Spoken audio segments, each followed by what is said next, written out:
just a quick moment. Technical difficulties.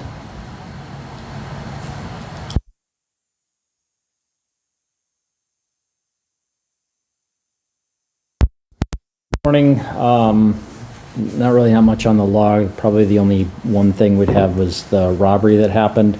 It was last night about 11 o'clock. That was in the area of 11th Street and Sneeve Avenue.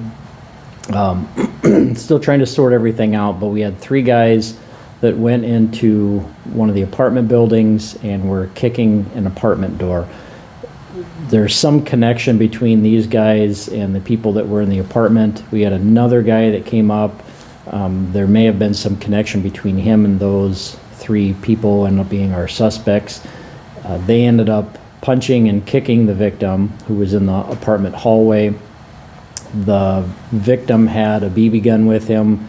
They ended up taking that BB gun and ended up shooting him with that BB gun, and then also took his cell phone, and then they left. So they never did get into the apartment. We're not sure at this point why they were trying to get in. Still trying to sort that part out. No serious injuries from the victim at all. We've got some information to. So essentially there's 3 suspects and 1 victim, or did you see there was another person involved? Well, we had people that were inside the apartment as well. They could be considered victims as well, but for sure there were 3 suspects. Aggravated assaults or domestics. Those are reports. The weapons violation, that was actually the robbery, so that was a report that was created in error, but nothing big with the vandalism, so. That's all I have, unless you have any questions. Sam, the alleged kidnapping of 7-month-old Chosen Butler, Betty Cross, is accused.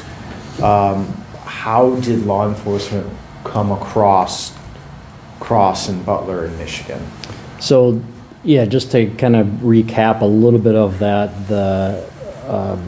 there was a warrant that was issued on March 4th for kidnapping. And the sheriff's office, the warrant task force, a fugitive task force. I always get their name mixed up. But anyway, so the fugitive task force was looking for her. They came across some information that led them to believe that she may have been in Detroit. They kind of followed up on that, and then we sent that information to the Detroit Police Department. They ended up finding her, and she was arrested on that warrant. Excuse me. There was also another woman that was there that is from Sioux Falls, and there was a warrant that was issued yesterday for her for the same charge for kidnapping. That one carried a $100,000 cash bond, the same as the one for Ms. Cross. Basically, it was, they believe that the second person helped Betty take the child out of state, and so that's why that warrant was issued. Her name is Taylor Marie Edwards, TaylorMarieEdwards, and she's 20 from Sioux Falls.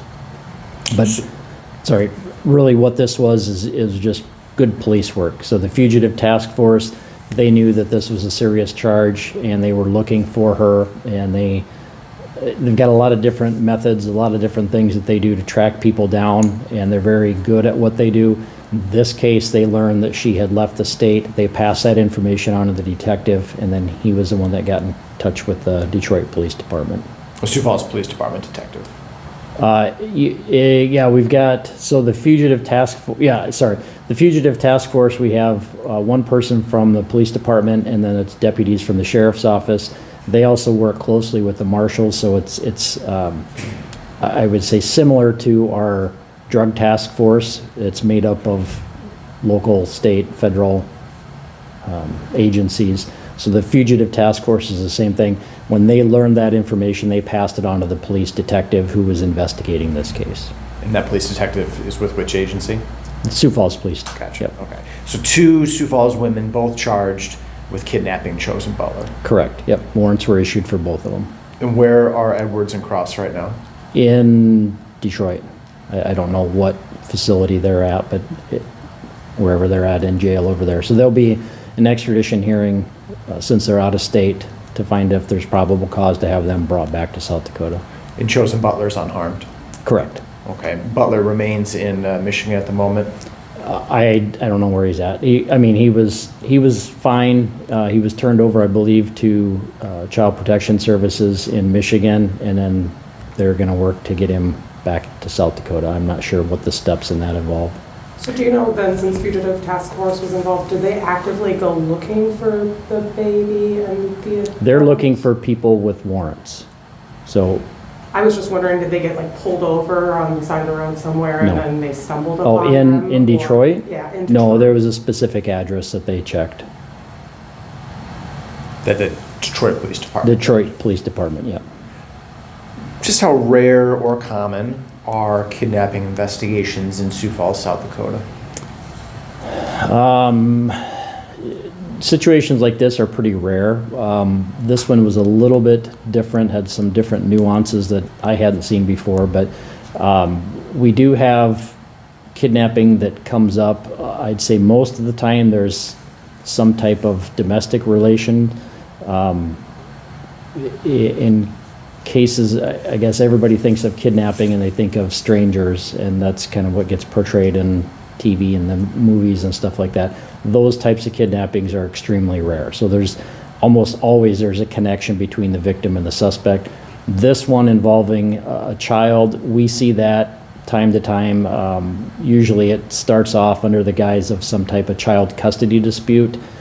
Could be an ex, spouse or boyfriend, girlfriend, different situations. So this one had a little different nuance to it, but just overall, I'd say the kidnappings are still fairly rare in Sioux Falls. Anything else? Okay, thanks.